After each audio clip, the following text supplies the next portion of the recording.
This is it. It's Open Michael. Yes, get excited. Round of applause, at least for me, Roy Ellison. Thank you very much, everybody. Yes.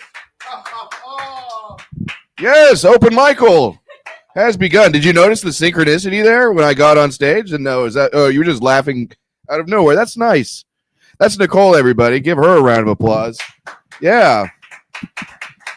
It's another, I don't know, fresh and fancy evening on the high bandwidth and streets of Sunset, Los Angeles. But I hope we were just talking. That's the thing. Everybody online should know we were all just talking to each other, and we've decided that there's no reason to talk. That there's no reason for us to even finish our sentences. But you give me a reason to live, dear viewer, because these guys don't. But because we're all in the same room together, we're gonna keep breathing in each other's air too. This is my way of pandering without being too sycophantic to you guys. I love you, but this is very difficult for me, my ego, with the small amount of us here. So I'm making the very most of it. Yes, give it up for Noah Linsky. He just made himself comfortable. Yeah, you don't have to anymore. But what were we talking about? Not finishing sentences. Yeah. I just what's the joke? Just read an article. It was a picture with words on Instagram. So I read a picture with words on Instagram, and it said that 50% of people have no internal monologue. I read that and thought, internal monologue? Like what? Words? Constantly going through your... I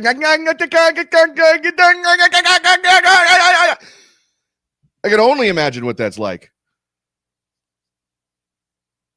Like you mean do you guys have words? You have words going through your heads? You're not insane? Is this what it's like to be like in public dealing with people who seem perfectly normal, who've always like wanted to be like you're crazy? Like, is it?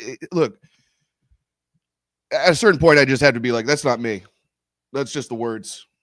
You have words.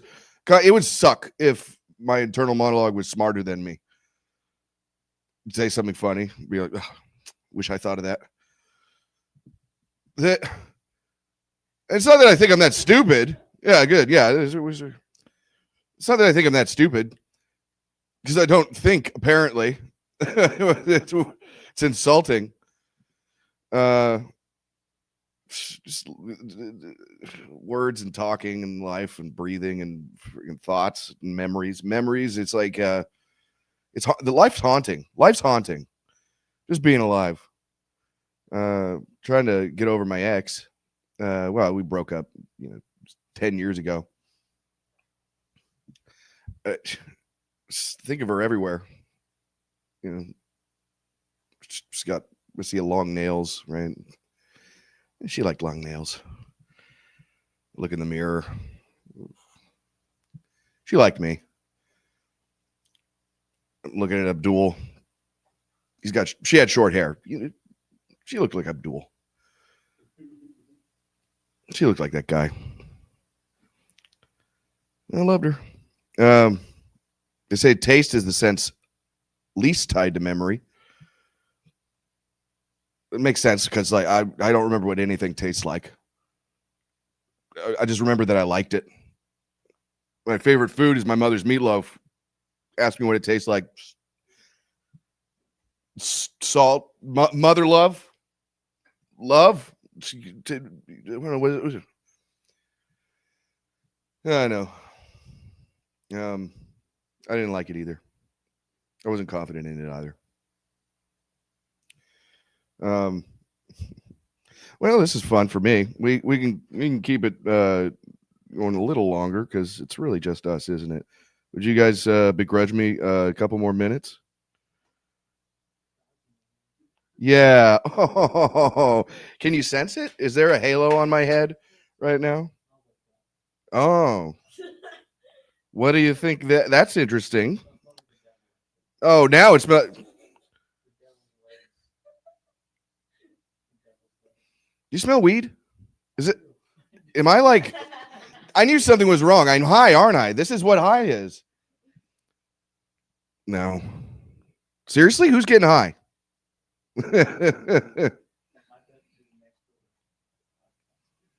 Oh yeah, that's right. So there's never mind.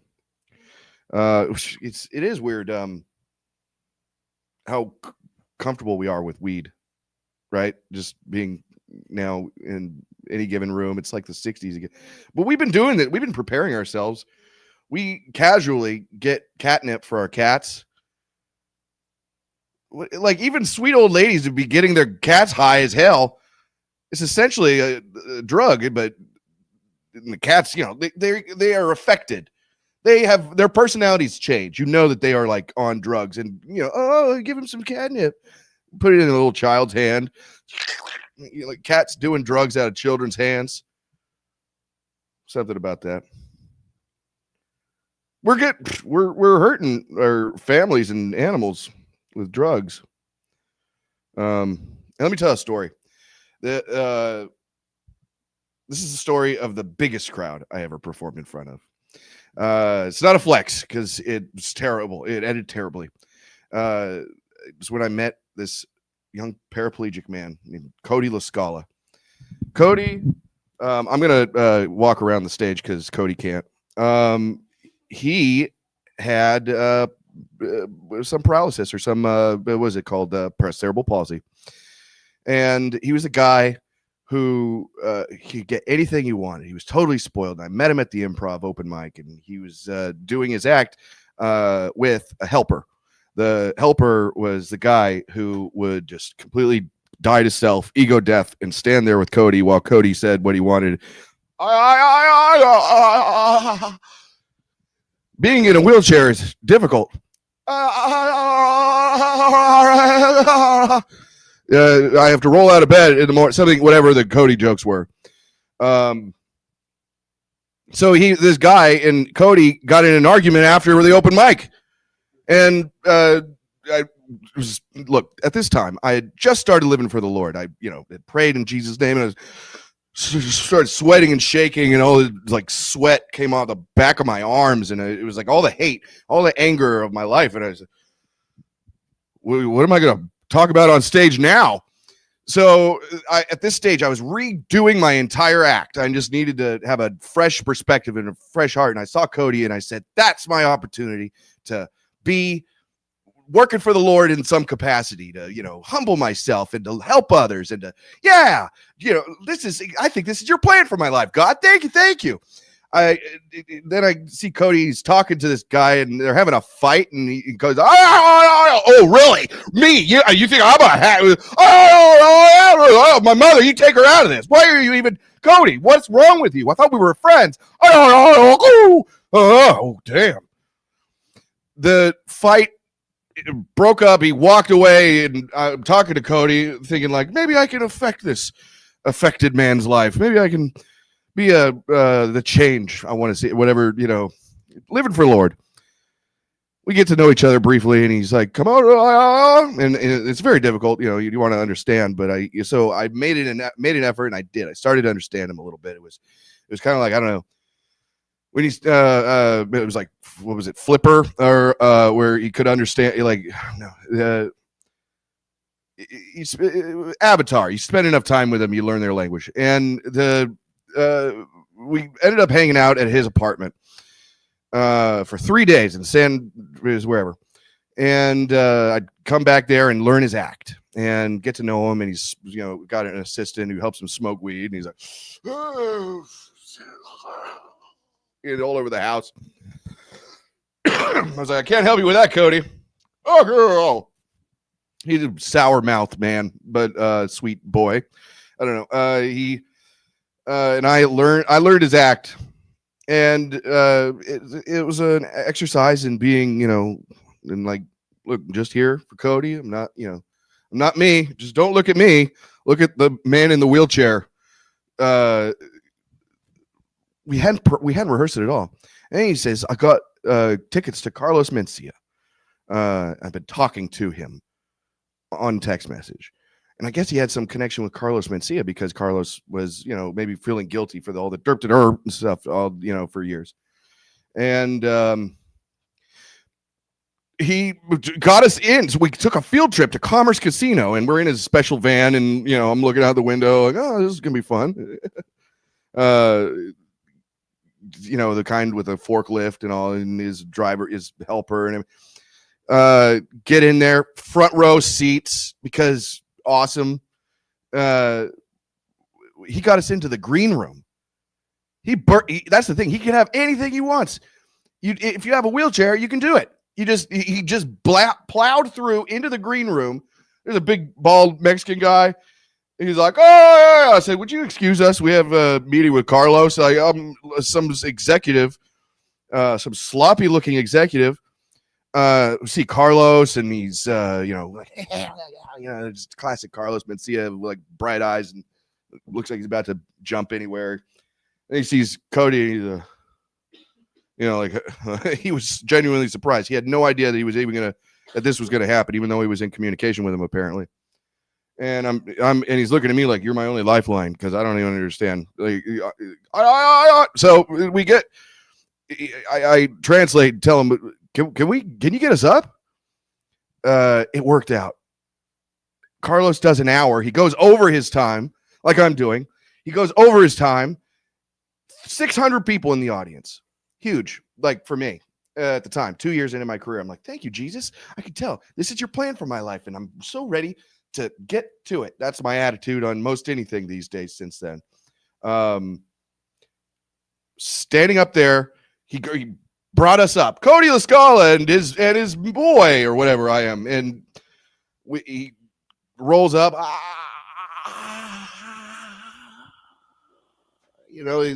The smile and you could hear the breathing of a man with palsy. By the way, we're laughing in the audience before we got on stage, and it was a little scary for me because I hadn't heard him laugh so much. It sounded like.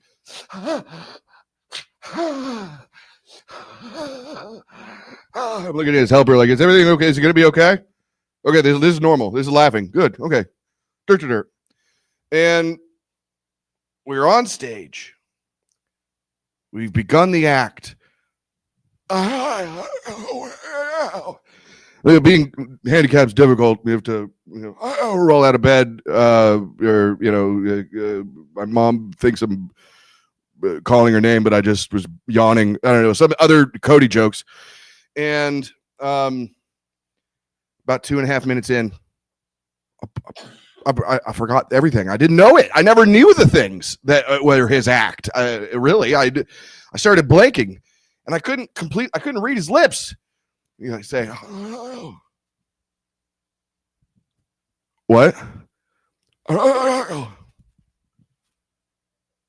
What?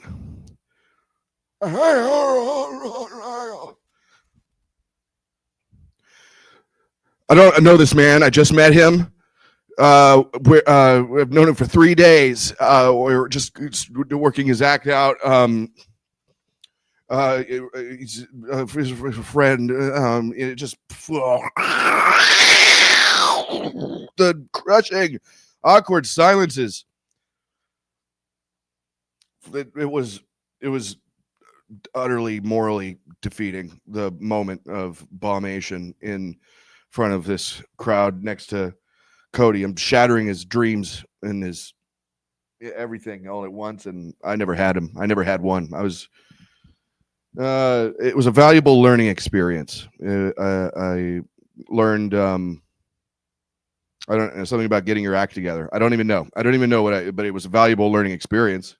I don't think I learned, but it was I cherish it, and I'm still working it out.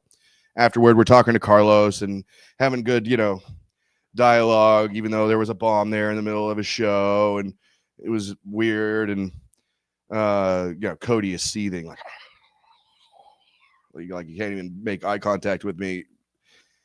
And Carlos leaves. I say, "Oh, there. See, Cody. Carlos seemed cool with it. He seemed to like us. That wasn't so bad, right?"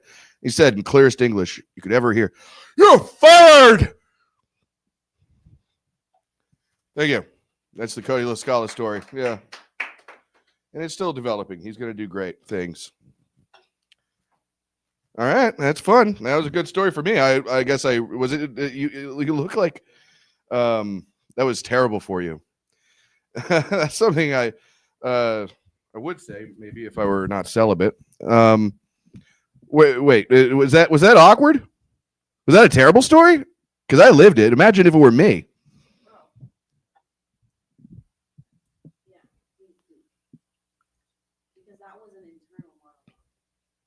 Yeah. Yeah.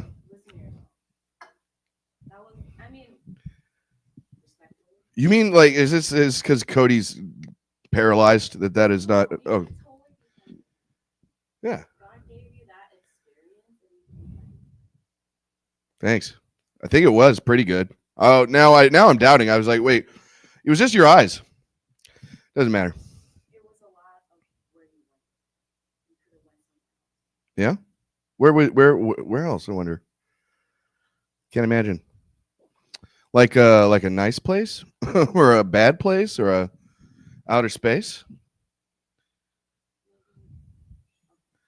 It's okay to work. It's okay. Maybe we'll refer to the comments. Like we're gonna go to the comment section. And guys, whatever you thought of that, make a like and subscribe. Something that's not live comedy. Great guys, we're getting it on, and that's gonna be you two first, guys. Give it up for Nicole Raza.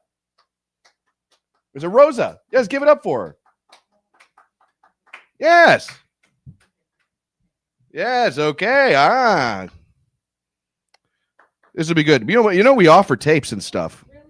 Yeah, it's good. Give it up for her. Thank you, Roy.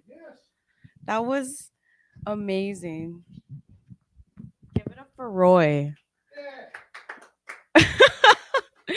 Okay. Hi, my name's Nicole Rolla, and I'm talking to you because I was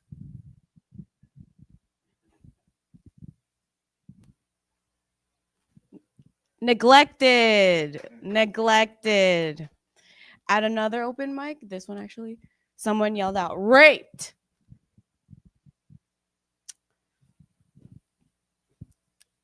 To which I then later thought of as saying accurate, sir, accurate. But don't worry, it was a good scenario rape. Best case scenario, he left my apartment. No murder. So lucky. I should call it my lucky rape.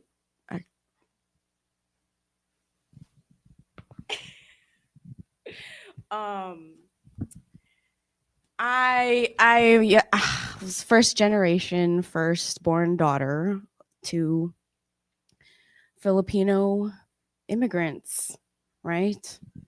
So I'm like you. I'm an alien.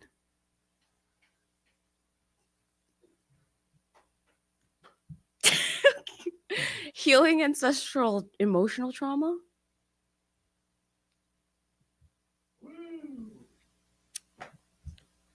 Just us.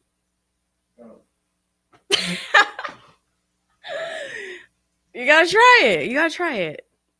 Like, I grew up with bullying as my love language, right? When they would make fun of me for being fat or Asian or poor, I'd be like, oh, attention. I like that. Want to wrestle? Nah. I have a great relationship with my dad.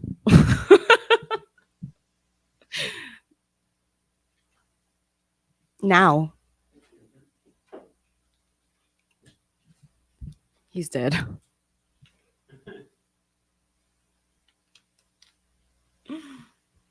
And I killed him.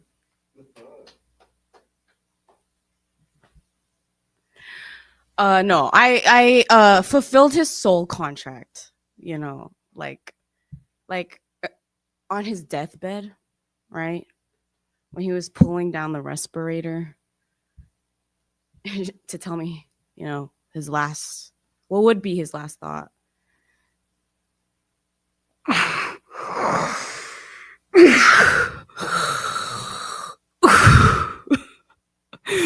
Sorry.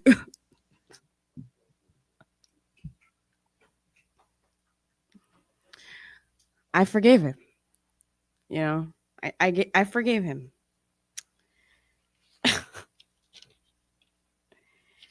Because you know, healing ancestral trauma.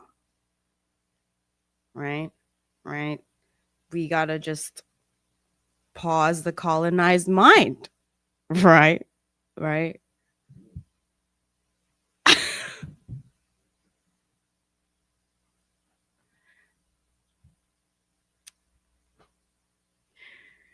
I mean, you know, the land we are land of the free of, the home of the brave of right now was, you know,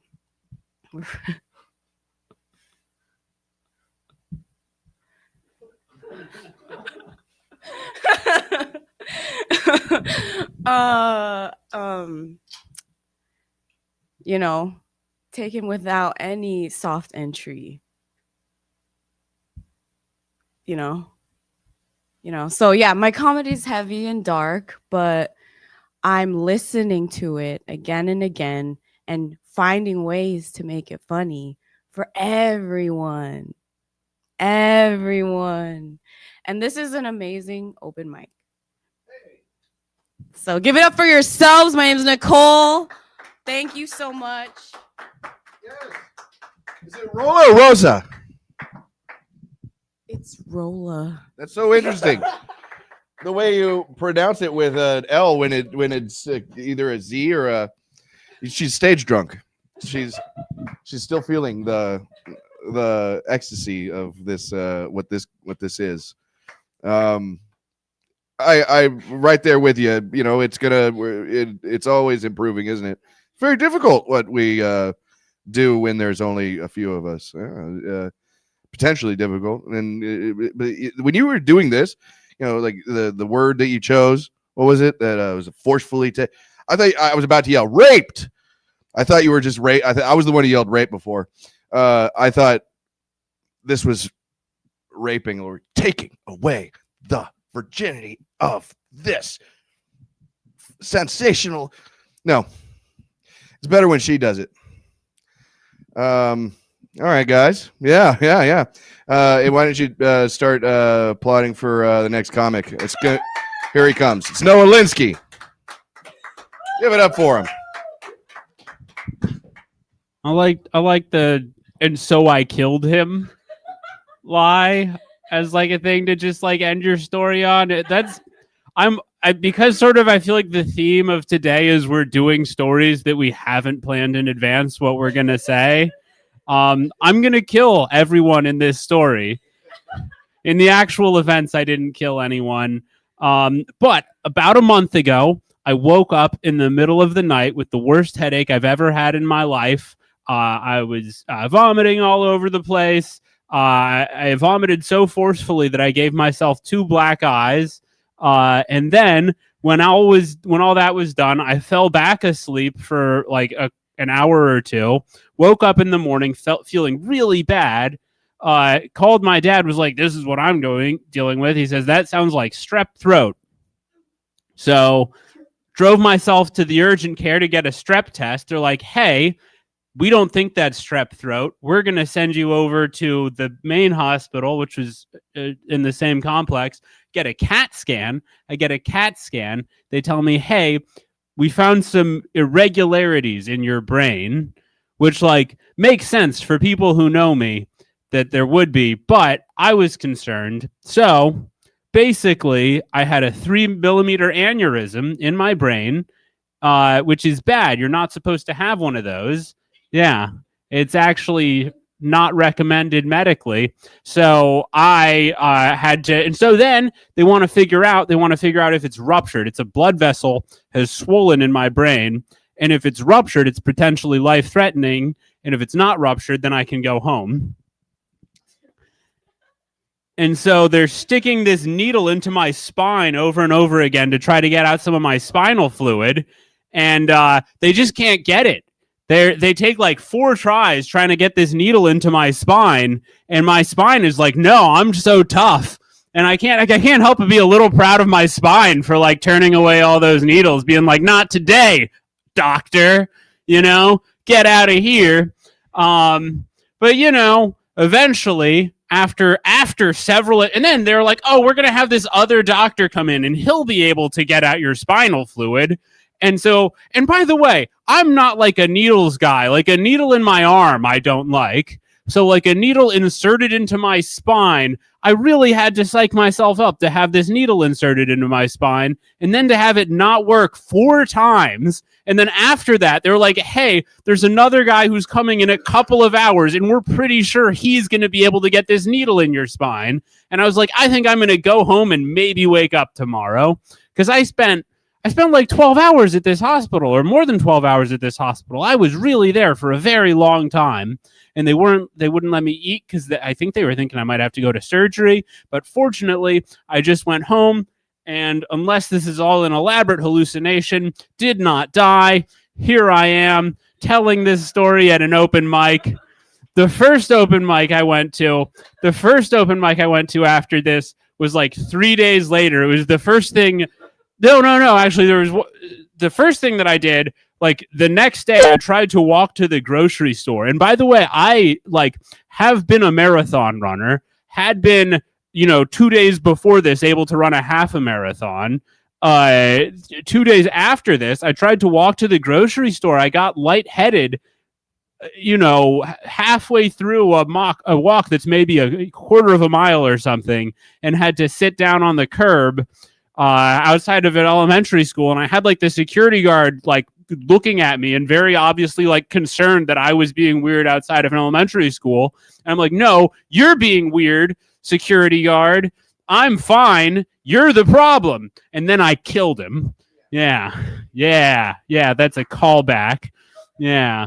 No, but then, okay. So then a day or two after that, I was like, well, this is such a funny story. I have to tell this at an open mic. Less structured than it is now, mind you. And I went out to this open mic, and I don't know if I just hadn't really tried to talk to anyone for the couple of days between the aneurysm and me getting on stage. But I literally could not form sentences. And every comic who went up after me was just like, no one needs to go back to the hospital. And I was like, no. And I didn't go back to the hospital, and I have not been back to the hospital. And look at me now. Yeah. Forming sentences all on my own, standing up and walking around. Yeah. I'm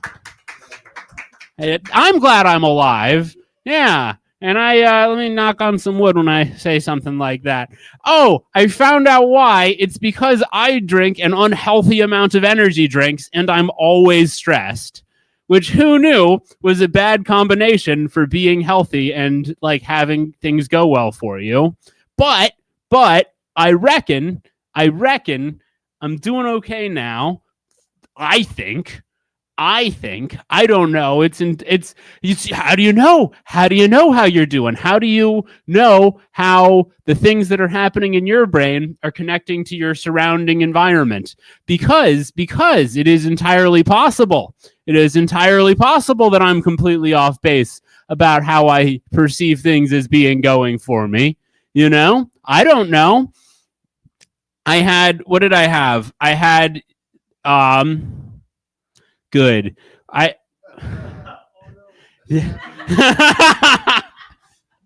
Oh shit. I had more I wanted to say about about all of this. It's really like, okay, so like there are like people who will do like stories. There are people who will do like stories and they have like punchlines worked into the story. And the problem with my story is that like the really important 12 to 14 hours of this story are like me sitting in a waiting room feeling very unhappy, and then sitting in just another waiting room and just a series of waiting rooms is really all that I was actually doing during the medical emergency part of my story, which isn't very exciting. You know, I was in a hospital, so like if I would have needed to be in a hospital, I would have been in the right place. Didn't pan out that way. I ended up being fine. I ended up spending a bunch of money that I don't really have for a medical emergency that I guess I would have survived with no intervention. So you know, that was a good set of choices that I made, but you know, it's fine. I'm fine. We were talking about Bible stuff earlier. I have a series of Bible jokes that I'm going to do until I get. Am I going to get lighted? Are we doing? Okay. No, that's fine. Yeah. Anyway, I saw a guy with a tattoo that said Leviticus 18:22, which is the verse in the Bible that reads, "You shall not lie with a man as you would with a woman, for that is despicable," which made me think, you know, getting a tattoo about gay sex has got to be about the gayest thing a person can possibly do. It did make me want to get a tattoo. My tattoo is going to say Leviticus 19:28, "You shall not cut your flesh for the dead or make any tattoo marks upon your body. I am the Lord." That last part is in all caps, which is why I had to say it that way. God is such a boomer, putting random parts of his sentences in all caps like that, you know? God is such a boomer. He worked for 6 days, 6,000 years ago, and immediately retired, and he looks down on us. Good. What are we doing? I'm just going to keep going with it. Do we think Jonah ever felt like a man trapped in a whale's body? Good. Deuteronomy 25:11 tells us Devarim. If for my Jews, we call it Devarim, and they all have slightly different verse numbers, and I don't remember it doesn't matter. There we are. Fantastic. Anyway, it tells us that if two men are fighting and the wife of one of the men runs in and grabs the other man by the balls in order to give her husband an advantage in the fight, that we're supposed to cut her hand off. And how times have changed, because we're all on her side, right? But it does make me wonder, like, was this a thing that was happening all the time? Or was there like one really aggressive Mesopotamian woman who the Council of Elders had to get together and be like, what are we going to do about ball grabbing Sally? Anyway, I'm going to leave.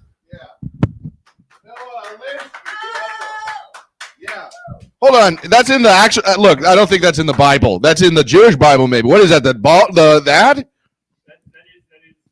both the Old and that is in the Old Testament. You said Deuteronomy. Devarim is the Hebrew name for it. The Deuteronomy is the Okay, all right. I'm gonna look into that because that is important, and if that's a part of the Mosaic law, that God came down and said, "Look, I saw something terrible happen in a fight the other day, and you're gonna have to correct that," then I'd want to know. That's fascinating. That's how you fight a dog. You grab its balls. Some people say you stick your finger up its butt, but no, you can just grab its balls. It'll stop biting. I saw this happen between two dogs. Two male dogs were fighting. Yeah.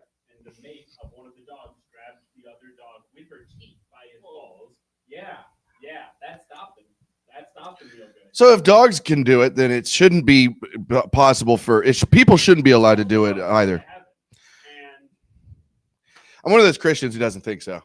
I don't think so. I think in the resurrection, there'll be animals. All the animals maybe that you knew, but it's not really important. Ultimately, like if you love God the most, then you're going to be grateful for even just His presence. Which doesn't. It's not a bad. It doesn't sound so bad as it sounds. Being alone with God forever. It's just us. Like, oh, what about all them? They're alone with me too. And it's going to be you and me now. Oh, that's good because I loved you all my life on earth, and today I still love you. It's just us now. Yeah. It was that. Yeah, you were because you love God. Yeah. Yeah. Give it up for God. Yeah. This is the most awkward mic I've had in 5 months. Every single moment has been one weirder thing after another. And I'm pretty sure it's Nicole who's bringing that. Yeah, exactly. I'm going to blame Nicole, who I really appreciate being here. It's rare that we get regular. It's going. This has never been more offended by applause. I was so weird. It's getting so weird for no reason. I've done this for 9 years, and it's so weird right now. This is good. I'm gonna need a shower after this. This is great. And I mean that. I'm having a great time in broken English. All right, this is about it. This is about to be the end of the mic. So, without further ado, but we'll be granted extra time just to soak in this. It's a great regular of the mic. This is Abdul Mokhtar. Give it up for him. Yes.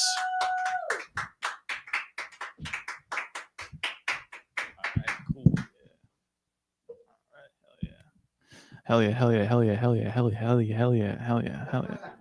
Hell yeah, hell yeah, hell yeah, hell yeah. Guys, I got a head today. yeah, bedhead. I work as a security guard. I work as a security guard at an art museum, right? Not a whole lot going on at I shouldn't say that out loud. Uh-oh. Whoa. Hold your horses, brain. I work as a security guard at an art museum. Not a whole lot going on. Not a whole lot going on, guys.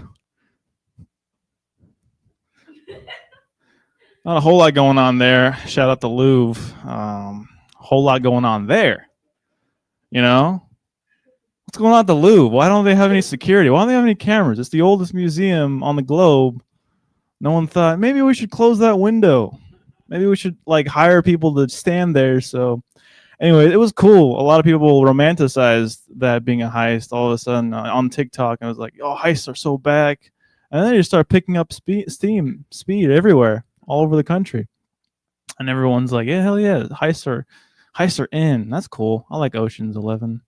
But not a whole lot going on in my art museum. That's not mine. I don't own it. It's owned by the city. But I just sort of stand there and look at people, look at art.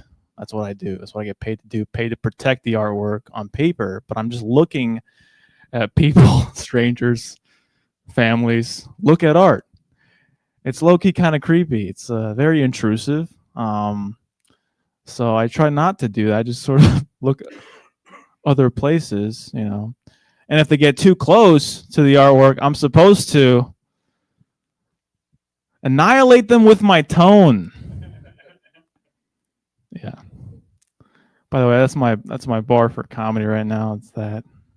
Let's see what else. What else is going on? I'll tell a story. It's not a whole story. It's just very short. I was going to use the bathroom as you do at work, and I went into the stall because I get pee shy at the urinal. I just won't go. I'll just stand there and I'm in my own head the whole time, you know, trying to speak words of encouragement, but nothing's coming out, not even a tinkle. So I have to lock myself in my own stall and visualize waterfalls or something. But I just end up standing there and scrolling on Reels or whatever, and I don't even do anything. I'm just hovering over the toilet, and someone's probably got to go. Someone's probably got to go poo, right? But I'm in there. The other stall is occupied by someone. I don't know who. Anyway, I get out of the stall, and at the same time, someone comes out the other stall, and it's my coworker. And so he just saw a guy go into the stall and just stand there, or heard a guy go into the stall, stand there for 2-3 minutes, do nothing, and then flush the toilet and walk out. And so I'm thinking, is he thinking, did I go in there and whack off? I didn't do that, but that's just my intrusive thoughts. And I get those. I get those a lot because I have OCD. I get intrusive thoughts in 4K, whereas a lot of people just get intrusive thoughts in full HD, Blu-ray res. I get it in 4K. It's always I just always, and then I have to it's all like mental stuff too. So you got to create like words and stuff to like combat negative thoughts and intrusive shit. And then that's just on, that's a habitual thing that I've created for myself, and it's on loop 24/7. Let's see what else I got here, guys. Oh yeah, here's my impression of Kurt Cobain experiencing erectile dysfunction for the first time. Ready? My libido. No. Thank you. These are all just scenes. It is true. I am balding. I got a bald dad, full frontal, full metal. Fuck. Full metal bald, not full frontal bald. I'm more of a thin red line. You shine a hard light up top of my head. It looks like an Iowan winter, y'all. There's trees without leaves on it. I haven't got a haircut in a month. I'm probably gonna go tomorrow because my mom's coming in town. My mom's coming to town. She's coming to town tomorrow, and then we're gonna drive up north somewhere, a pretty little town. Spend some time with her. But I need to get a haircut. I need to get it like. I can't look like a caveman this week. So, I don't know where I'm going with that. Speaking of haircuts, they ain't cheap. You know what I'm saying, guys? Haircuts ain't cheap. But I need one. And it's weird, going at a haircut when you're balding, because I don't know what to ask the barber, and I go to a Latino barber, and I'm just nervous. I don't know what to ask. I'm just like, can you just make me look cool, please? That's what I end up alluding to. But usually I'll have a photo of somebody. I don't know. It's always weird to show them a reference photo of George Clooney from 2016. Make me look like that. But yeah, so yeah, the blade on that electric razor gets shorter and shorter every year. So I work as a security guard. I work as an art museum at a security guard. And I get protected to paid. Speaking of protection, I feel like a permanent solution to having safe sex would be to laminate your penis. Would it be worth it? Would it be worth it? No. Because it'd be very painful. It would be a very painful process. I've never really thought that through. I've said that once. Do you actually want to do that? I'm like, I don't think so. Because you probably want to be able to get that out. It'd be very dirty. It'd be a hard time to clean. And it'd be incredibly difficult to piss in your sink. Let's see here. Any other stories in the bank? Sure, I'll talk about God. I know very little about the Bible. I've never read it. I wasn't raised religious, but I have a religious name. My name means servant of God. So my bad. I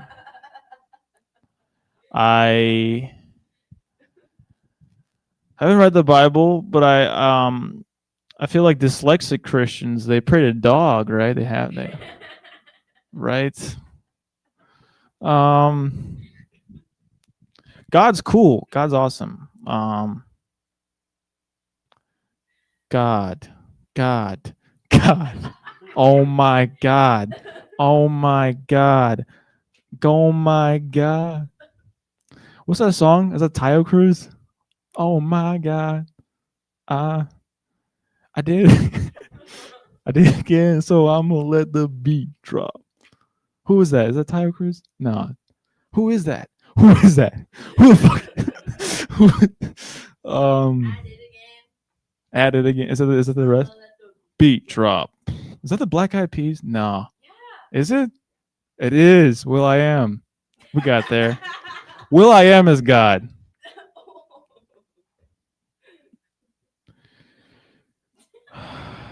Guys, I don't know if you can tell. I get stressed socially. Stress was brought up. Stress. I was voted quietest in high school. That was the superlative I was given. It surprised me too because I'm like, how is quietest a superlative in the first place? Doesn't make any sense. Especially because I went to school with a deaf person.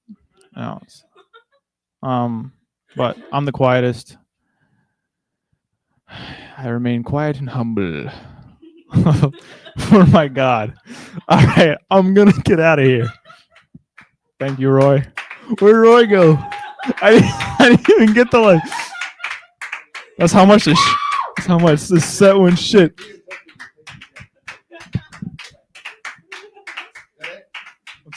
Yes. Thanks, guys. Yes. I'm sorry, Abdul. I'm going to watch the playback on that one, and I hope that was good. That was a call from my manager. That is my apartment manager. I don't have an entertainment manager. No. Dude, I told you I drank last night. Apparently, my neighbors know. Just stomping. Apparently, just complaints of stomping and some whirring, buzzing, clanking machine. It's my mini fridge. They have a problem with now.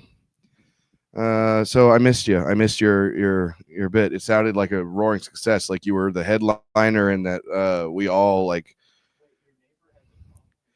Yeah, the person below is complaining about the sounds that I'm making, which is, that was like my sexual career in 20 years ago. But now it's my neighbors. Yeah. This has been fun, right? Yeah. I think it was okay. I think it went okay.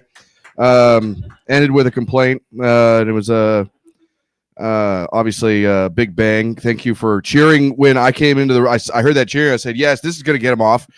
And it off the phone.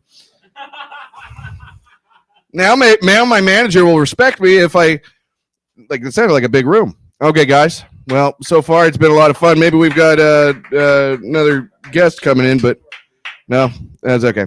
Well, I'm Roy Ellis, and this is Open Michael, and you are the Michael. I have so much love and respect for each of you. Thank you for coming. Thank you. Good night.